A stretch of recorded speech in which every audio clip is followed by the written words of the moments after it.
bracelet that I want to show you here, another friendship bracelet. This is going to be a little bit more of an advanced technique, so if it's your first time doing a friendship bracelet, I would not suggest starting with this one. If you're looking for something a little more advanced and you want to try a new technique, let's go ahead and watch this. I'm going to tip the camera down here just to see my workspace a little better. Let's see if I can get that camera to balance, sorry.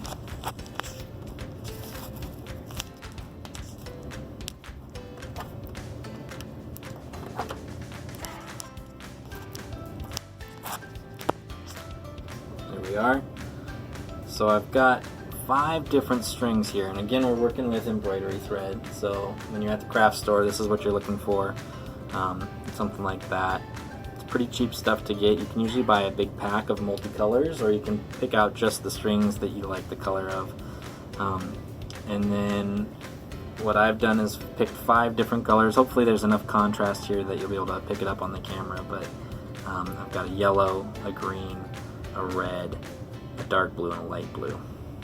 And I've cut them all the same length. They're about 3 feet long. And now pinning the 2 ends in my fingers, what I'm going to do is bring them all together here. So I end up with 10 strings all in one spot. And we'll do a quick overhand knot like we did before. So the same knot you use to tie off a balloon or a water balloon.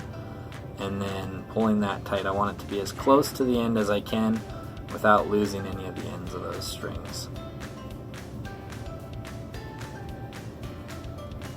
There we are.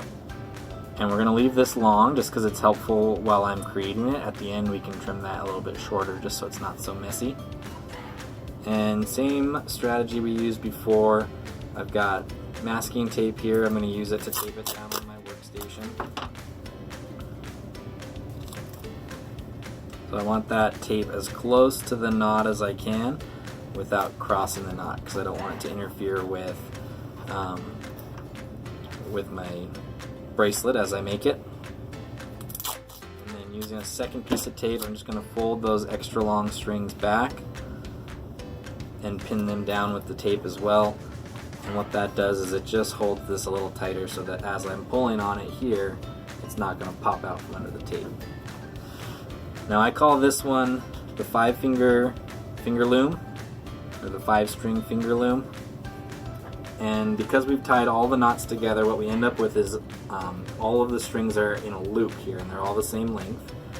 What I'm going to do is I'm going to try and separate them out, and as I do that I'm putting each one onto a different finger. So I've got yellow there, green there, red, and then my 2 blues on this hand.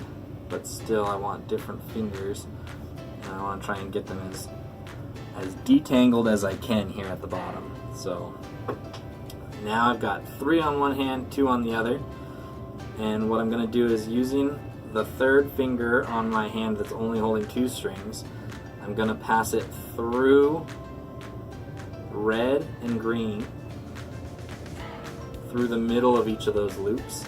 I'm going to snag the yellow loop, which is on my pointer finger here. I'm going to drop it from my pointer finger and pull it across to this side. So now I have 3 on this side, 2 over here.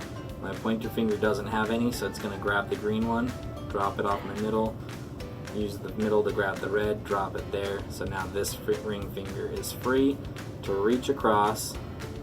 Same thing, we're going to go through my ring finger, through my middle finger, grab from the pointer finger, that's my light blue string, let go with my pointer finger. Now I have 3 on this hand. I pull it all tight here, and I'm going to work these back up. So middle finger goes to pointer finger, ring finger up to middle finger, and now my ring finger is free to reach across. Through the 2, grab the 3rd, pull it all tight, and I've already shifted up. You'll figure this out pretty quick that you can kind of keep a pretty steady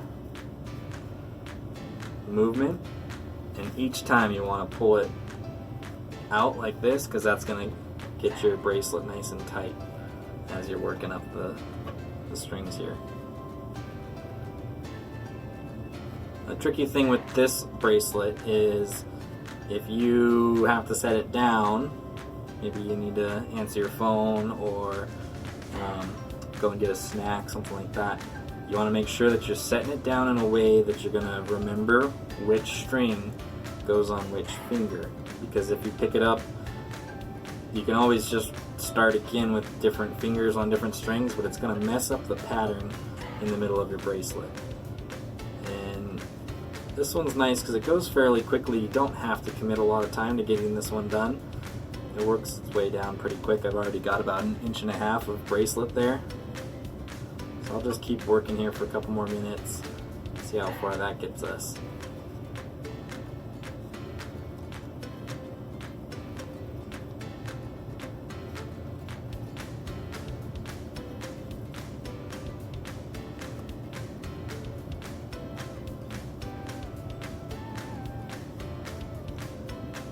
So again, the pattern here, I'm going with my ring finger up through the bottom 2 strings, grab the 3rd, and pull it across, and then I'm switching fingers here. Pulling tight in between every motion.